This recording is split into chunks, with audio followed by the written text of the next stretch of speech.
Welcome to Henry channel. In this video tutorial, I will show you how to turn off BIOS admin password. As you can see, it's locked. So this is what you need to do. You need to click on this padlock, enter your current password, and then press the enter key. As you can see, it's unlocked, which is normal.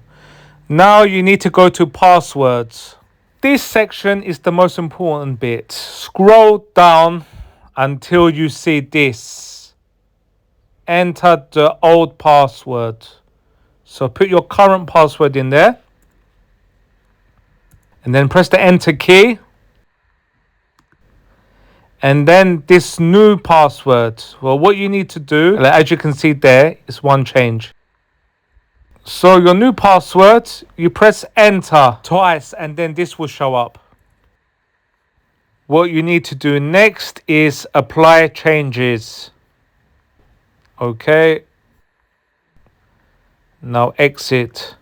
Once your system is restarting, press F2 again, keep tapping it, pressing it until you get back into BIOS configuration settings, Uefi. Now, as you can see, padlock is removed. Your BIOS is clear. No more restrictions. Please like and subscribe. Thank you if this video has helped you.